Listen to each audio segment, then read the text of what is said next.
Solstice was a smashing success. Guinevere sat happily by the old stump, her nightgown, once a pristine white, now coated in the dirt and the mud and grass of the celebration. The scent of spices and flames still stoked the early morning air as the animals began waking around her. She looked to her sisters, also sated and sleepy. The old stump vibrated with energy and ease.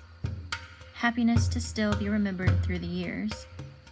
Scylla carded her fingers through Guinevere's hair, combing out tangles and misplaced flowers braided in. The woman sighed in relief, a melodic hum raising above the clearing. "We should head back before the village awakens," one sister says, standing on tired, shaking legs.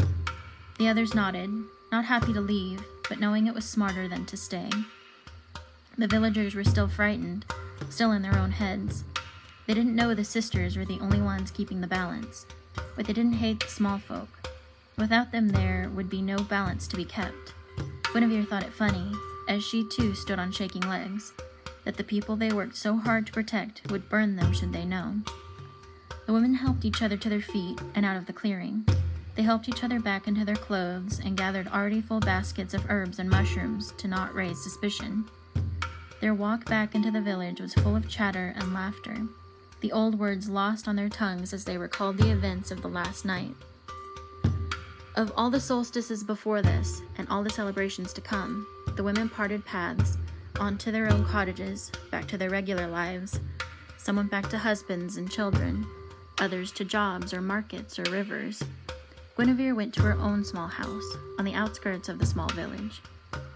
It was still warm inside the house, filled with the scent of sleep and warmth and dreams. She smiled as she pulled back cloth and let light inside, the sun's warm rays shining down on a tuft of dark hair, still tucked into bed. She carded her hand through the wavy locks as she kissed the small boy's head below it, and then set about rousing him with breakfast. His small head lifted at the scent of food, and he crawled from bed only to end up into her lap. She let out a huff of laughter as she held the boy in her arms. "Good morning, Donovan. Did you have sweet dreams?" she asked into his hair. He nodded silently and curled himself under her chin, his hands taking her hair to make little twists of his own. "Was the sisters good?" he asked after a while, sleep slowly leaching from his small frame. She smiled once more into his hair and tapped his chin up to place a kiss onto his forehead. "It was very good, my boy. The celebration and the sisters were quite well. And even Tiffy asked to settle you with kisses." She broke off to pepper him with kisses until his giggles erupted. She laughed as well. A solstice successful and her boy in her arms, Guinevere knew this season was going to be the most fruitful season yet. Hey, it's Faye.